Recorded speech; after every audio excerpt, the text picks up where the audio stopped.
Ra'iisul Wasaaraha Poland Mateusz Morawiecki ayaa baajiyay safar uu ku tagi lahaa waddanka Israa'iil kadib markii uu qoonsaday hadal ka soo yeeray dhiggiisa waddanka Israa'iil Benjamin Netanyahu.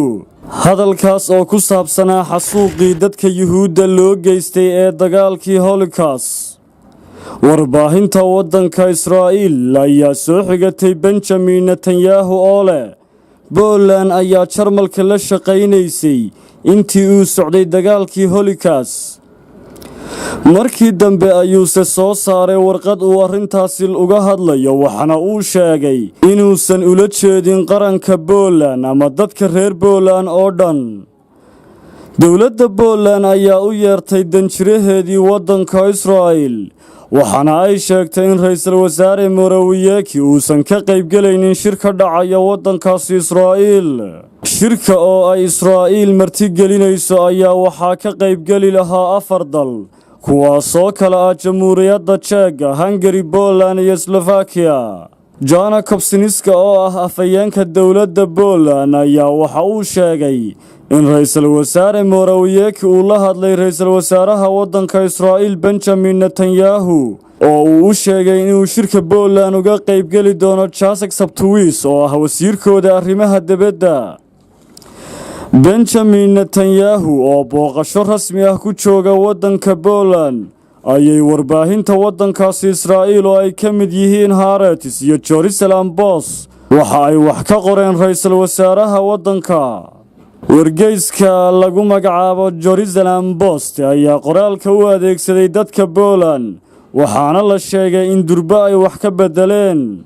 Xafiiska Ra'iisul Wasaaraha waddanka Israa'iil Benjamin Netanyahu ayaa soo saaray war qoraal ah oo uu arrintaasi ku kala cadaynayo.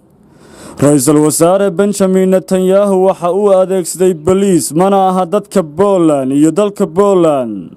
Ra'iisul Wasaare Morawiecki ayaa bartiisa Twitter-ka waxa uu ku soo qoray Poland dawlad ma lahayn markii uu naasigu haystay Poland. Safiirka waddanka Israa'iil u fadhiya Warsaw ayaa wasaaradda arrimaha dibadda u yeertay. Madaxweyne Andrzej Duda ayaa waxa uu sheegay in haddii Benjamin Netanyahu uu yiri warkii markii hore la sheegay in Israa'iil aysan ku habboonayn in lagu qabto shirkaasi. Ra'iisul Wasaare Morawiecki ayaa waxa uu ku dhawaaqay in safarkiisii uu baaqday. Dowladda Israa'iil ayaa dalbatay inay martigeliso shirka dalalka ku midaysan Visegrad si ay u xoojiyaan calaaqaadka ay la leeyihiin Midowga Yurub.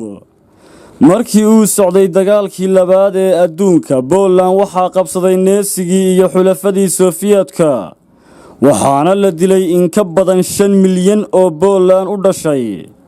3 milyan oo ka mid ahaana waxay ahaayeen dad Yuhuuda. Marka ay timaado dagaalkii Holocaust, dalkaas ayaa sanado badan ka soo horjeeday in lagu magacaabo kaamkii geerida ee Baliishka. waxaana uu sheegay in arrintaasi ay tilmaamayso inay gacan ku lahayd kaamkii uu naasigu ka dhisay dalkooda intii uu haystay. Bishii Febraayo ee sanadkii 2018 dowladda Poland ayaa waxa ay soo saartay sharci dambi ka dhigaya in dalka Poland ama xukuumaddiisa lagu eedeeyo inay ku lug lahaayeen dagaalkii naasiga ee Holocaust. Dowladda Israa'iil ayaa arrintaasi ka soo horjeesatay. Madaxweyne Reuven Rivlin ayaana sanadkii hore waxa uu sheegay in kastoo dad badan oo reer Poland ay la dagaaleen naasiyiintii in haddana Poland iyo dadka reer Poland ay gacan ku lahaayeen laynta Yuhuudii ku dhammaatay dagaalkii Holocaust.